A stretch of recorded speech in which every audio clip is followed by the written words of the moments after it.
तो लोगों को लगता है सिर्फ सामान को बेच देना ही बहुत आसान काम होता है, मगर जब सामान बेचा जाता है उसके पीछे बहुत सारी साइकोलॉजी होती है। तो बेसिकली अगर आप समझेंगे इस पूरे प्रोसेस को ना, कोई भी सामान या कोई भी प्रोडक्ट आप खरीदते नहीं है, आपसे खरीदाया जाता है। तो अच्छे सेल्समैन में और एवरेज में ये सबसे बड़ा फर्क होता है कि जो अच्छा सेल्समैन होगा वो आपसे ज़्यादा सुनेगा कि आपका एरिया क्या है, आपका प्रॉब्लम क्या है, उसको मैं कैसे सॉल्व कर सकता हूँ। बड़े सेल्स वाले लोग होते हैं जिन्होंने दुनिया पे राज किया, अपना ब्रांड वैल्यू बनाया, ये डिसिप्लिन लोग हैं। तो this is the one part of sale कि आपने ब्रांड बढ़िया बनाया, दिखने में अच्छा बनाया, मगर उसके पीछे ना एक साइकोलॉजी काम करती है जिसको बोलते हैं। तो सर बेसिकली अगर स्टार्ट से हम अगर फर्स्ट स्टेप माने तो क्या रहेगा एक ग्रेट सेल्स पर्सन का फर्स्ट स्टेप? वो जाके पहले तो आपसे बनाएगा।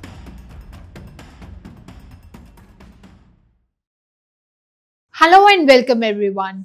आज मैं आपके लिए लेके आई हूँ बहुत ही इंटरेस्टिंग टॉपिक जिसमें लोग ज्यादातर गलती कर जाते हैं, दैट इज सेलिंग। सेलिंग लोग सोचते हैं कि बस सामान को बेचना है, बट एक्चुअली सेलिंग तब स्टार्ट होती है जब आप अपने कस्टमर की, अपने क्लाइंट की साइकोलॉजी को समझ सके, उनकी रिक्वायरमेंट को समझ सके।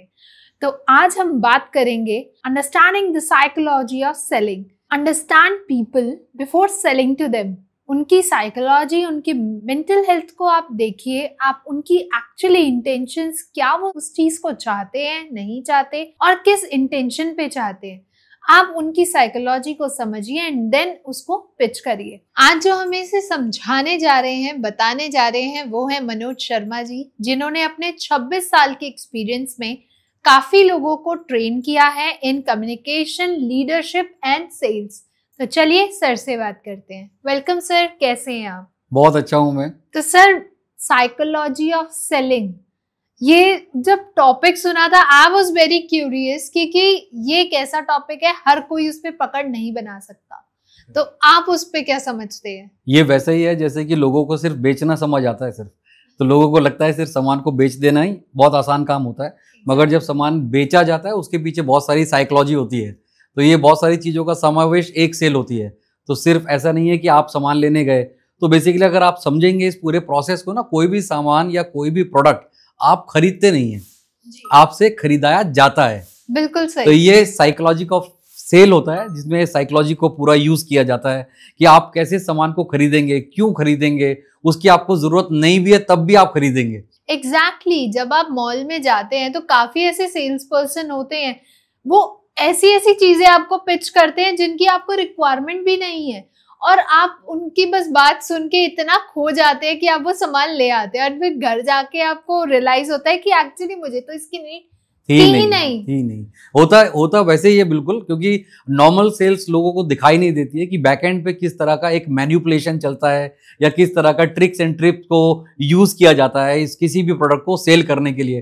जब आप किसी भी मॉल में जाते हैं तो आप देखेंगे किसी बिग स्टोर में जाएंगे तो वहां पर पहले कौन सा प्रोडक्ट रखा होगा, नीचे शेल्फ में कौन सा रखा होगा, ऊपर शेल्फ में कौन सा रखा होगा, फिर बच्चों का प्रोडक्ट कहाँ पे होगा, लास्ट में जब आप बिल काउंटर पे जाएंगे बिल देने के लिए तो वहां कैसे छोटी छोटी चीजें आपके पास दिखेंगी जो आपको लगेगा ये भी ले लेनी चाहिए। तो वो एंट्री करने से और एग्जिट करने तक आपको सेल करके ही मानते हैं लोग। बिल्कुल। एंड आज हम वही सीखने वाले हैं आपसे, ताकि हम भी अपनी जो रूटीन लाइफ है इसमें ये चीजें नोटिस करें, और अगर हमें ये स्किल कहीं अप्लाई भी करनी पड़े तो हम वो भी कर पाए। ये बहुत ही बढ़िया अच्छा एक फॉर्मूला और स्किल है। बेसिकली सेल्स दुनिया में सबसे बड़ी स्किल होती है, बिकॉज बहुत सारे लोग खरीद बहुत कुछ सकते हैं, बेच नहीं सकते हैं। exactly. और सेल्स करना इस दुनिया का सबसे बेहतरीन काम है, क्योंकि सेल्स जब आप करते हैं तो उसमें बहुत ज्यादा कुछ लगता नहीं है, बस आपको नॉलेज होनी चाहिए, आपके पास एजुकेशन होनी चाहिए, कुछ चीजें और कुछ ट्रिक्स आपको आनी चाहिए। तो ये जो साइकोलॉजी ऑफ सेल है ये आज के ज़माने का नहीं है, ये 100 साल 200 साल से चल रहा है। जो लोग बाय कर रहे हैं, खरीद रहे हैं, तो ज़रूरत की चीज़ें होती हैं बहुत सारी, कुछ जैसे नीड होती है जिसको exactly. और एक होता है आदमी का ड्रीम। तो दोनों में फर्क होता है, मगर वो कभी कभार वो चीज भी खरीद लेता है जो उसके लिए बनी नहीं होती है। बिल्कुल। तो वो कैसे खरीदते हैं? तो ये 100 साल से एक पूरा मैकेनिज्म तैयार किया बड़े लोगों ने, जो सेल्स के धुरंधर हुआ करते थे, बड़े लोग हुआ करते थे। तो ये उस पर रिसर्च बेस्ड प्रोग्राम डेवलप करते थे कि ह्यूमन माइंड को कैसे मैनिपुलेट किया जाए। अगर आज हम अपने जमाने में भी बात करें तो ज्योति, अगर हम फेसबुक को देखते हैं तो हम वही ऐड देखते हैं जो जिसमें हमारी रुचि होती है। तो यानी हमारा हमारा जो ब्रेन का फंक्शन है वो फेसबुक को मालूम है, तो लोकेशन मालूम है, हम हमारा इंटरेस्ट क्या है वो मालूम है उन लोगों को, तो हमें वही वही प्रोडक्ट दिखाई देते हैं बार बार। तो ये साइकोलॉजी का जो सेल्स का पूरा साइकोलॉजी है ये एक फंडामेंटल पर ड्रिवन करता है हमेशा। तो आज हम उसी पे बात करेंगे बहुत सारी। बिल्कुल बिल्कुल, and I am very looking forward to it कि कुछ तो आज मैं सीख के ही जाने वाली हूँ। ये तो होगा ही, क्योंकि हमने 26 साल मुझे हो गए हैं सेल्स की फील्ड में, बहुत सारे कॉर्पोरेट को ट्रेन किया, डायरेक्ट सेलिंग के बहुत सारे लोगों को ट्रेन किया। तो अमूमन बहुत सारे कंपनियां होती हैं जो प्रोडक्ट की ब्रांडिंग पे बड़ा अच्छा तैयार करती हैं, उनका प्रोडक्ट का डिजाइन बहुत अच्छा बनाती हैं। तो this is the one part of sale कि आपने ब्रांड बढ़िया बनाया, दिखने में अच्छा बनाया, मगर उसके पीछे ना एक साइकोलॉजी काम करती है जिसको बोलते हैं इमोशनल साइकोलॉजी। तो आज दुनिया में जो लोग कोई भी प्रोडक्ट को खरीदते हैं उसमें इमोशंस बहुत जरूरी होते हैं। बिल्कुल तो वो इमोशंस के साथ वो बाय करता है। किसी भी प्रोडक्ट को अगर आप देखेंगे, कोई फैमिली का प्रोडक्ट होगा तो याद उस पर फैमिली की फोटो बनी होगी, है ना। तो बहुत सारी चीजें होती हैं जो क्लू ब्रेन को ट्रिगर करती हैं कि हाँ यार ये हमारे मतलब की चीज है। तो साइकोलॉजी ऑफ सेल्स जो है उसमें पहली चीज क्या आती है, इमोशंस। एग्जैक्टली। तो नंबर 1 इमोशंस को मानते हैं कि जितनी भी साइकोलॉजिकल सेल बनती हैं, चलती हैं दुनिया में, वो इमोशन ड्रिवन होती हैं। तो सर आपका एक बहुत फेमस लाइन है, understand people before you sell them. तो इसका डीपर मीनिंग क्या है? जब हम किसी के पास कोई भी प्रोडक्ट को सेल करने जाते हैं तो हमें उसके बारे में पता चलना चाहिए कि आदमी का इंटरेस्ट एरिया क्या है ना, उसका डर क्या है, बेसिकली उसको चाहिए क्या बेसिकली। तो ये एक डीपर नॉलेज होनी चाहिए जब आप कस्टमर के साथ इंटरेक्ट कर रहे हैं। तो सिर्फ सामान बेच देना अपने बारे में, बहुत सारे लोग, प्रॉब्लम क्या है लोगों को कि वो अपने प्रोडक्ट के फीचर ज्यादा बताते हैं। एग्जैक्टली। तो आप प्रोडक्ट के अंदर क्या क्या है मगर उसका प्रॉब्लम क्या है ये कम बताते हैं। तो अगर हम ये सोचकर बात करेंगे कि इसकी प्रॉब्लम को हम सॉल्व कर रहे हैं तो मुझे लगता है कि जल्दी और आसानी से सेल क्रैक हो सकती है। बिल्कुल सही। तो सर नॉर्मल एक सेल्स पर्सन एंड एक ग्रेट सेल्समैन की क्या डिफरेंशिएटर आप बताएंगे, कैसे वो दोनों एक दूसरे से अलग है? दोनों में सबसे बड़ा डिफरेंस क्या होता है, सुनने का होता है। कि इसको ऐसा बोलते हैं कि जब हम सेल्स करने जाते हैं, साइकोलॉजी ऑफ सेल की जो बात चल रहा है, जो टॉपिक चल रहा है उसमें ये सबसे इंपॉर्टेंट चीज है हमारे पास कि 70% ना आपको कस्टमर को सुनना है और 30% रिस्पॉन्ड करना है, तब आप एक बेहतर सॉल्यूशन दे पाएंगे। बिल्कुल। और अगर आप ये सोच के किसी के साथ बात कर रहे हैं कि आप उसकी मदद कर रहे हैं तो डेफिनेटली आप उसको वो सामान बेच पाएंगे। तो जो एवरेज सेल्स वाला आदमी होता है वो 70% बोलता है ना। तो हमें क्या करना है, 70% सुनना है, तब आप एक अच्छा रिस्पॉन्ड दे पाएंगे। तो अच्छे सेल्समैन में और एवरेज में ये सबसे बड़ा फर्क होता है कि जो अच्छा सेल्समैन होगा वो आपसे ज्यादा सुनेगा कि आपका एरिया क्या है, आपका प्रॉब्लम क्या है, उसको मैं कैसे सॉल्व कर सकता हूँ। जैसे कि आप किसी की डॉक्टर के पास भी जाते हैं ना तो पहले आप ज्यादा बोलते हैं जी, है ना, कि डॉक्टर नहीं बोलता, आते ही दवा नहीं लिखता है वो, सीधा पहले आप बताते हैं आपको ये हुआ, मुझे ये हुआ, मुझे ये हुआ। बहुत पेशेंटली सुनता है आराम से, फिर वो प्रिस्क्राइब करता है। तो ऐसे ही सेल्स का जो ग्रेट सेल्स वाला आदमी होगा वो हमेशा ज्यादा सुनने पे ध्यान देगा कि कस्टमर का पिन पॉइंट क्या है, पेन पॉइंट क्या है, उसका इंटरेस्ट एरिया क्या है, तो वो सुनता ज्यादा है। ओके। तो दो टर्म मैंने बहुत सुनी है, that is logic driven and emotion driven. तो कैसे पहचाना जाए कि हमारा जो क्लाइंट है या जो हमारा कस्टमर है वो लॉजिक ड्रिवन है या सेल्स ड्रिवन है? Emotion driven. इमोशन ड्रिवन है, हाँ। ये भी आप अब अगर हम जो बात कर रहे हैं उसी को हम समझे, जैसे मैं और आप अगर बात कर रहे हैं और कोई प्रोडक्ट मैं आपको दिखा रहा हूँ, तो अगर आप मुझसे ये सवाल करते हैं कि ये प्रोडक्ट मेरे को कितने दिन में अच्छा कर देगा, एग्जैक्टली, ठीक है, और इसके खूबियां क्या क्या हैं, ठीक है, और इससे फायदा क्या क्या है, और इससे मैं सही होऊंगा कि नहीं, कितने दिनों में रिजल्ट, कितने दिनों में रिजल्ट आएगा, या मैं ठीक होऊंगा कि नहीं होऊंगा, इसको मेरी सेहत पे क्या बेनिफिट होगा। तो ये इमोशनल वाला एस्पेक्ट हो गया। एग्जैक्टली। एंड दूसरा एस्पेक्ट क्या हुआ, आपने लॉजिकल पूछा, कैसे पता चलेगा, वो आपसे पूछेगा कि ये महीने में कितने लोग लेते हैं, है ना, कितना रिव्यू है इसका। तो ये कैलकुलेटिव जो लोग होंगे वो ऐसा लॉजिक वाली क्वेश्चन आपसे करेंगे हमेशा। और जो इमोशन होंगे वो प्रोडक्ट के फायदे के बारे में बात करेंगे, अपनी हेल्थ के बारे में बात करेंगे, और वो बात करेगा कैलकुलेटिव डेटा बेस्ड बात करेगा। तो हम जब कम्युनिकेट करते हैं तो दोनों में फर्क पता चल जाता है कि वो लॉजिक वाला बंदा है कि अपने पास इमोशन वाला बंदा है। तो हम अच्छे से जस्टिफाई कर सकते हैं सवाल करने में और उसको सुनना जरूरी है। जैसे मैंने बताया, हम सुनेंगे तो वो खुद ही बता देगा कि उसकी क्या क्या नीड एरिया है, उसका कैसे ये प्रोडक्ट उसका प्रॉब्लम को सॉल्व कर सकता है हमारा, तो आपको अच्छे से समझ आ जाएगा। तो सर बेसिकली अगर स्टार्ट से हम अगर फर्स्ट स्टेप माने तो क्या रहेगा एक ग्रेट सेल्स पर्सन का फर्स्ट स्टेप? वो जाके पहले तो आपसे इमोशनल कनेक्ट बनाएगा। ओके। या आपकी फैमिली के बारे में पूछेगा, आपकी प्रॉब्लम्स के बारे में पूछेगा, और वो ये पूछेगा कि ऐसा प्रोडक्ट आपने पहले कभी लिया है कि नहीं लिया है। या मैं इसको ऐसा बोल सकता हूँ ज्योति, जैसे आपने अपना चश्मा लगाया हुआ है जी, तो मैं आपसे सवाल ये कर सकता हूँ कि ज्योति आपको क्या लगता है कि अगर आप चश्मा नहीं पहनते हैं तो क्या प्रॉब्लम आएगी आपको? तो आप मुझे क्या बोलेंगे?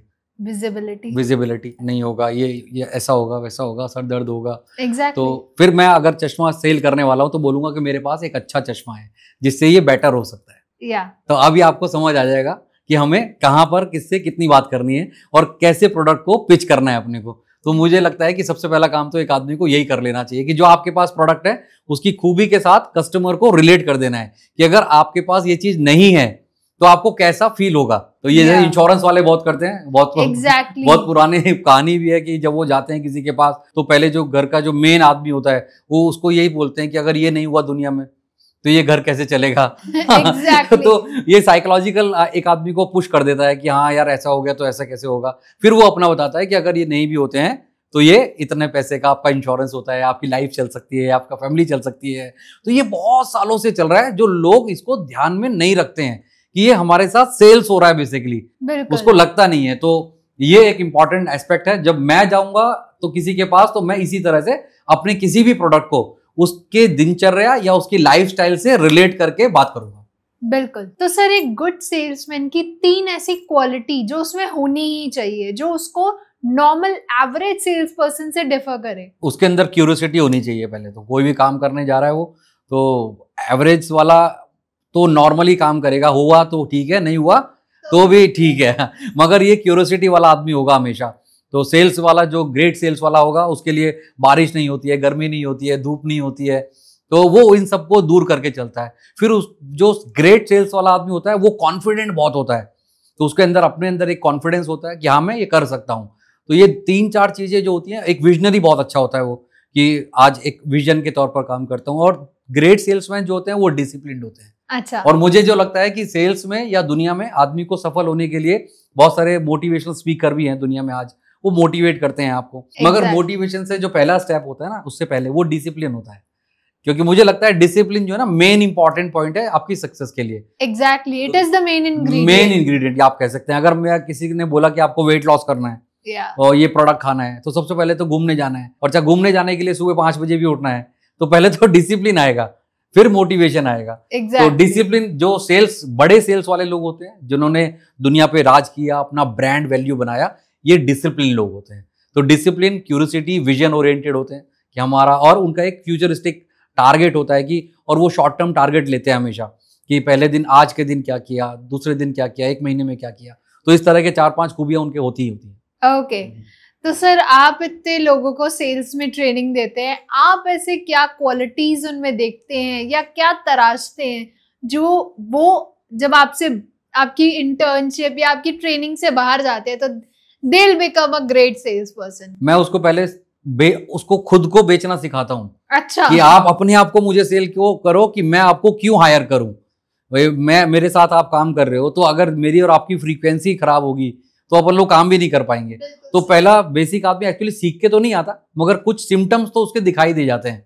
एक्चुअली आजकल इंटरव्यूज में बहुत क्वेश्चन है, why do we hire you? Yes. तो वो आपके काम की बात, जब आप कम्युनिकेट ज्यादा करते हैं, सवाल ज्यादा पूछते हैं, तो उसमें से आंसर निकल जाता है जी। तो हमेशा जब हम किसी से बात करते हैं या इंटरेक्ट करते हैं या उसको हायर करते हैं, हम बहुत सारे सवाल उससे पूछते हैं। तो जब सवाल पूछते हैं तो उसका जो एक्चुअल चीज है उसके अंदर से वो निकलना चालू हो जाता है थोड़ी देर के बाद।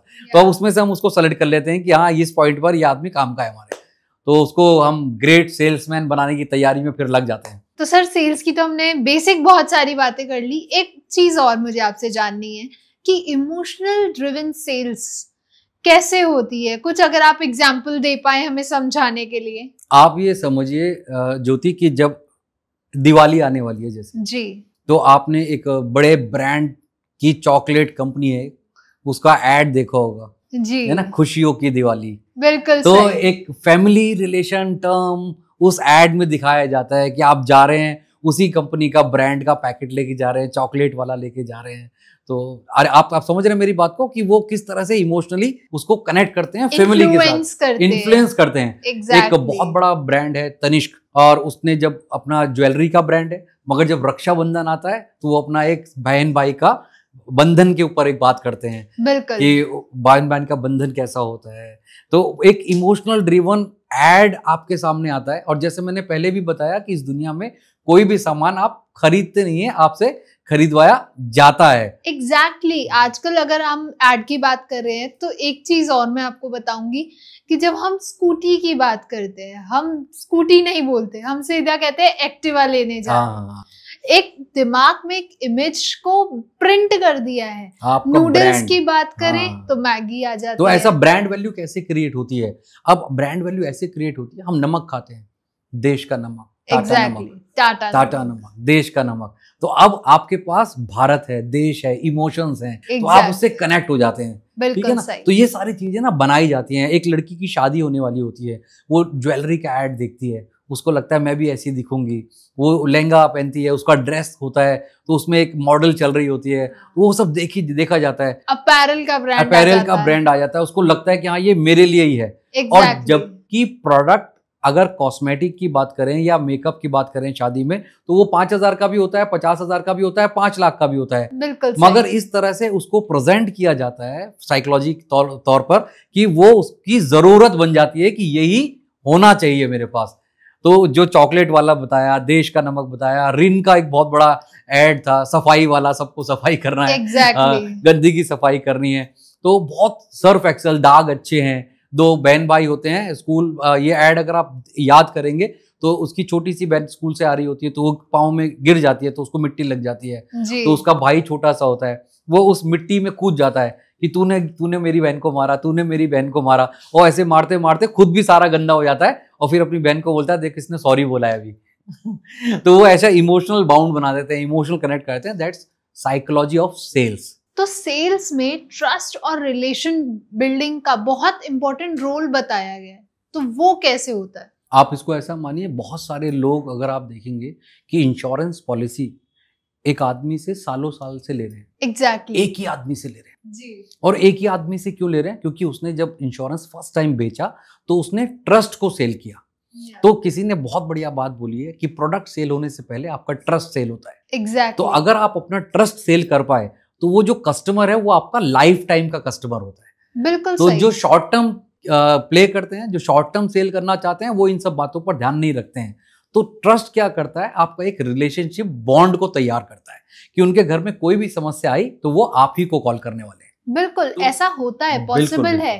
बिकॉज हम लोग जब आसपास देखते हैं तो एक पर्टिकुलरली हमारे बड़े दादा नानी वगैरह भी यही काम करते थे। अगर राशन भी लाना है तो एक पर्टिकुलर स्टोर पे जाना से ही लाना है। हाँ। ये नहीं कि ठीक है इसके रेट्स हाई है तो किसी और पे स्विच कर लिया, नहीं, वो चाहे हाई है चाहे लो है, आप उसी पे जाएंगे। प्रोडक्ट हमेशा ट्रस्ट का पार्ट रहा है। Exactly. कोई भी प्रोडक्ट होगा उसके साथ ट्रस्ट होगा। ट्रस्ट क्या करता है? आपका रिलेशनशिप बिल्ड करता है। रिलेशनशिप बिल्ड करने से क्या होगा? आपको एक रिकरिंग सेल का प्रोसेस आ जाएगा। Exactly. हमेशा सेल्स का प्रोसेस आ जाएगा। मैंने आपसे एक ही बार रिलेशन बिल्ड किया और अच्छा रिलेशन बिल्ड किया, आपके प्रॉब्लम में भी मैं काम आया, आप बीमार हुए तो मैंने कॉल भी किया आपको, है ना। अच्छा, आप ये सोचिए, आप किसी भी स्टोर से कोई भी शॉपिंग करते हैं और सब लोग आज डेटा रखते हैं, आपका बर्थडे भी होता है। कई बार आपको अचानक आपके बर्थडे वाले दिन एक ऐसे स्टोर से SMS आता है, happy birthday Jyoti, you feel great, exactly, you feel good हमेशा। इवन अब तो बैंक वाले भी हाँ, तो आपको अच्छा लगता है। तो ये जो साइकोलॉजी ऑफ सेल है ये आपके ब्रेन से प्ले किया जाता है बेसिकली। एग्जैक्टली। तो ट्रस्ट बिल्ड करना सबसे पहला इंपॉर्टेंट रोल है सेल्स के अंदर। अगर आपने ट्रस्ट को ट्रांसफर किया तो आपको बड़ा मिलेगा। तो आपने अगर 2 टाइम किया तो आपको 4 टाइम मिलने वाला है कुछ भी। तो ट्रस्ट बिल्ड करना, रिलेशन बिल्ड करना साइकोलॉजी और सेल में सबसे इंपॉर्टेंट एस्पेक्ट है। कहीं कहीं तो बोला जाता है कि सेल्स का मतलब ये नहीं है कि आपने जब फर्स्ट टाइम सेल किया दैट्स इट, आपका रिलेशन खत्म हुआ। नहीं, आपको बार बार उस पे फॉलो अप लेना चाहिए टू बिल्ड द रिलेशनशिप। ताकि वो कस्टमर कहीं और दोबारा ना जाए, बस वो आप ही के पास रहे। वो बिल्डअप जब हो जाता है आपसे तो कस्टमर अपनी फैमिली के बारे में भी बात करते हैं, एग्जैक्टली है ना, अपनी प्रॉब्लम्स के बारे में भी बात करते हैं। फिर वो 2 जनों को और बताता है कि नहीं, Yes, that is the person. ये सेल्स वाले की तो सबसे बड़ी अच्छी बात यही है ना कि वो इस तरह का रिलेशन डेवलप करता है कि कल को वो कोई भी और भी प्रोडक्ट लेके आएगा तो उसको स्ट्रगल नहीं करना पड़ेगा। एग्जैक्टली तो वो इजीली सेल हो जाएगा उसका। तो फिर वो माउथ पब्लिसिटी का काम हो जाता है, फिर वो माउथ टू माउथ जाके उसका एक बड़ा एम्पायर खड़ा हो जाता है। लोग प्रॉपर्टी भी बड़े इमोशंस एस्पेक्ट के साथ लेते हैं, ट्रस्ट के साथ लेते हैं। एक बड़ा टिकट साइज होता है तो आदमी कौन सेल करने वाला है, उसका वैल्यू क्या है, उसका ट्रस्ट कितना है मार्केट में, उसके टेस्टिमोनियल क्या है, किसी ने क्या बोला था उसके बारे में। तो साइकोलॉजी ऑफ सेल जो होता है वो सब इन चीजों को लेकर आती है। और जब ट्रस्ट बिल्ड होता है तो रिलेशन बिल्ड होता है और आप रिकरिंग इनकम कमा सकते हैं और सेल्स जो है वो लाइफ टाइम हो जाती है। तो सर वॉइस टोन की आप किस तरीके से, किस टोन में बात कर रहे हैं, आपका फेशियल एक्सप्रेशन कैसा है, आपकी इवन बॉडी लैंग्वेज जिसमें हमने लास्ट बात करी थी, ये भी क्या सेल्स के डिसीजन को इम्पैक्ट करती है? बिल्कुल इम्पैक्ट करती है। अगर आपने अपने प्रोडक्ट को अच्छे से बताया ही नहीं तो आपको कस्टमर बेसिकली होता क्या है ना, कस्टमर आपको मना नहीं करता है, वो नो नहीं बोल रहा है। एग्जैक्टली वो KNOW बोल रहा है बेसिकली, वो और जानना चाहता है। तो आप अपने ही प्रोडक्ट को अच्छे से बता नहीं पाए तो वहां सेल्स नहीं आती है। तो अगर आपने अच्छे से बताया, अच्छी बॉडी लैंग्वेज के हिसाब से बताया और आपने ट्रस्ट देके बताया तो लोग सेल्स कर लेते हैं। तो बॉडी लैंग्वेज, आपका वॉइस मॉड्यूलेशन, आपका बोलने का तरीका और कस्टमर के बोलने के तरीके से भी आप पता चला सकते हैं कि वो मतलब आपको लेना चाहता है या रिजेक्ट करना चाहता है आपको। तो ये ध्यान रखने वाली बात है कि कस्टमर कब खुश है और कब दुखी है, तो ये मालूम होना चाहिए। तो आपकी कम्युनिकेशन, कस्टमर का कम्युनिकेशन, आपकी बॉडी लैंग्वेज, कस्टमर की बॉडी लैंग्वेज, सबको पढ़ना भी आना चाहिए हमारे को। एग्जैक्टली एक बहुत माइनर सा एक थ्रेड बोला जाता है कि सेल पर्सन एंड टेलीकॉलर के बीच में, तो एक्चुअली उसमें कितनी सच्चाई है? टेलीकॉलर जो होता है ना उसके पास एक स्क्रिप्ट होता है। अगर आप देखें एक मोनोटोनो स्क्रिप्ट होता है उसको, गुड मॉर्निंग सर, मेरा नाम ये है, मैं यहाँ से बोल रही हूँ, तो आदमी 10 सेकंड भी नहीं सुनेगा, उसको रख देगा।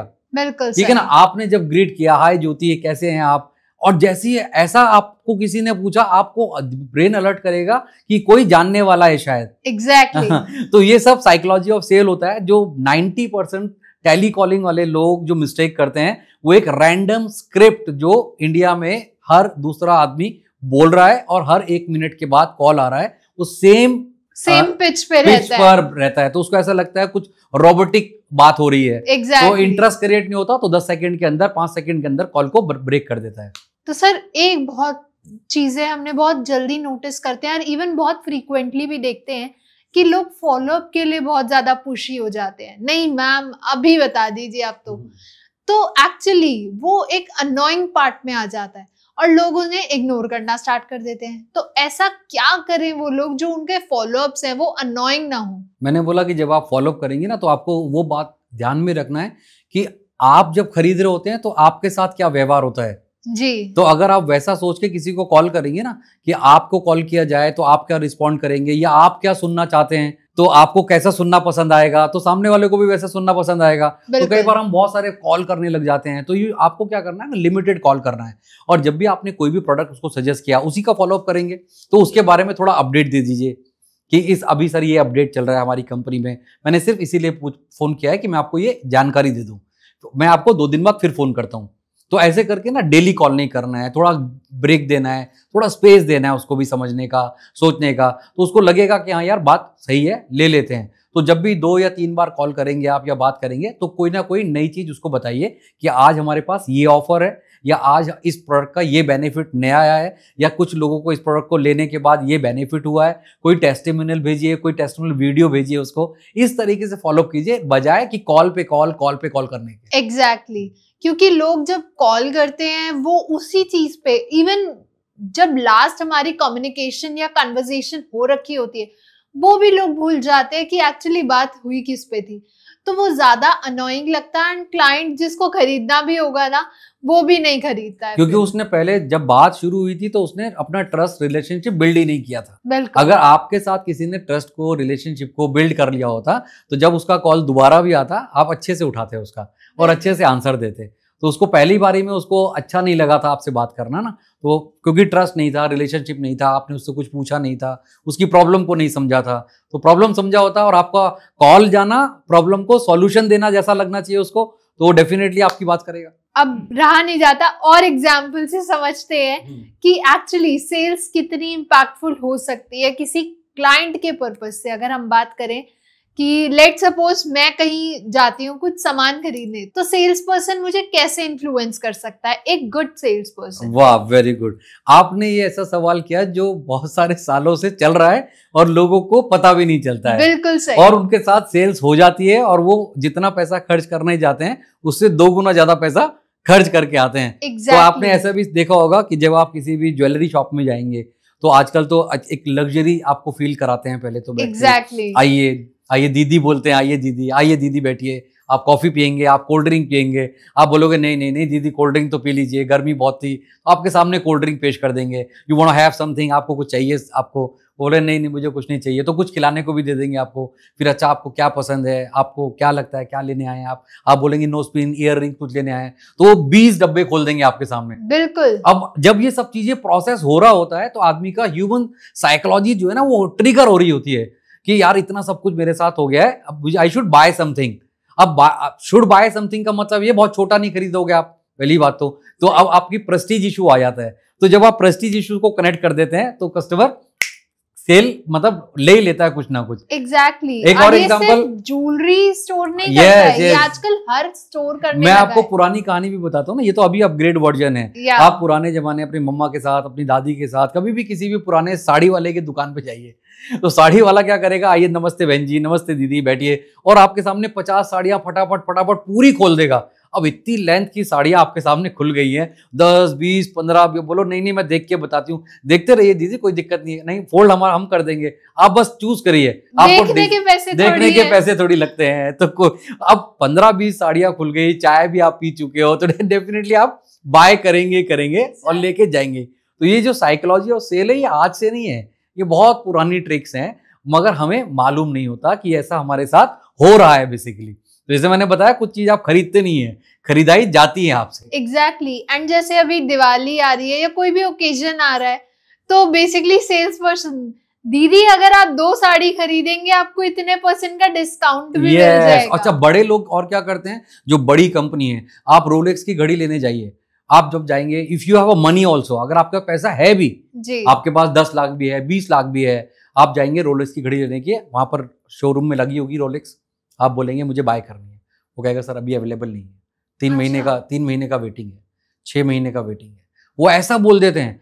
अभी आपका प्रेस्टीज इशू है, you have a money also but you cannot buy, क्योंकि सामने वाले ने रिजेक्ट किया है, या आपको बोलेंगे सर ये लिमिटेड एडिशन है, आपके लिए नहीं है सर, तो आप प्री बुक्ड है सर। वो ईगोइस्टिक हो जाता है कि इसने मना कैसे कर दिया। ये सब साइकोलॉजी की जो सेल है ना, ये बड़ा ऐसा सिस्टम बनाया बहुत सालों से, लोगों को पता भी नहीं चला और लोग ट्रैप भी हुए और लोगों ने बाय भी किया। और एक फीलिंग और आती है ऐसे में ना, जब आप किसी को रिजेक्ट करते हैं सेल्स के टाइम पर कि ये आपके लिए नहीं है, स्पेशल एडिशन है, 3 महीने का टाइम है, अभी नहीं मिलेगा आपको, और जब वो चीज आपको मिल जाती है तो एक प्रेस्टीज इशू आ जाता है। मेरे पास मुझे रिजेक्ट कैसे किया, आई जस्ट गॉट, और मेरे पास ये है। अब तो एक ब्रांड वैल्यू अपने आप क्रिएट हो जाती है कि I am the owner of this watch now, और ये लिमिटेड लोगों के पास है, तो मैं अब उस ग्रुप का हिस्सा हूं। तो बहुत सारे बड़े लोग इस तरह की ट्रिक्स को यूज करते हैं, बड़े ब्रांड्स यूज करते हैं। बहुत सारे ब्रांड्स तो अपने आउटडेटेड जो कपड़े होते हैं, जो टी शर्ट्स होती हैं, मान लेते हैं टी शर्ट 50,000 रुपए की है, वो 2 साल पुराना स्टॉक है, वो सेल भी नहीं लगाते। अच्छा। वो उनको ट्रैश करना, फेंकना, ये पसंद ज्यादा करते हैं, वो कभी नहीं लगाते हैं। तो ये एक ऐसा माहौल क्रिएट किया जाता है कि आप उस प्रोडक्ट को लेने के बाद अच्छा महसूस करते हैं, बड़ा महसूस करते हैं, सोसाइटी में अप महसूस करते हैं हमेशा। एग्जैक्टली। सिर्फ ये लिमिटेड एडिशन वॉचेस की बात नहीं है, ये हर ब्रांड करता है, चाहे आप कितने भी लग्जरियस प्रोडक्ट्स लेने जाइए।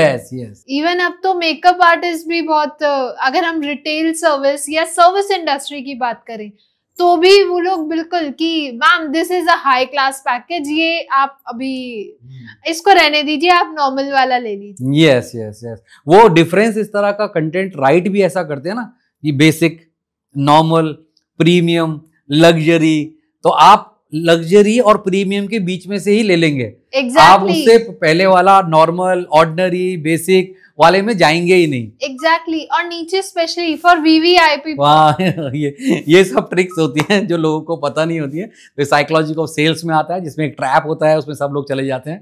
तो अच्छी है, सब सेल्स का एक ट्रिक पार्ट है ये भी। तो सर कोई अगर अपनी सेलिंग अप्रोच को इम्प्रूव करना चाहे तो क्या ऐसे 3 टैक्टिक्स आप बताएंगे या 3 ट्रिक्स आप बताएंगे जिसको अप्लाई करके कोई एक ऑर्डिनरी सेल्स पर्सन एक ग्रेट सेल्स पर्सन बन सके? सबसे पहले तो अपनी हैबिट्स को चेंज करना पड़ेगा आपको। 21 डेज तक आपको वो काम करना है जिससे सेल्स आती है।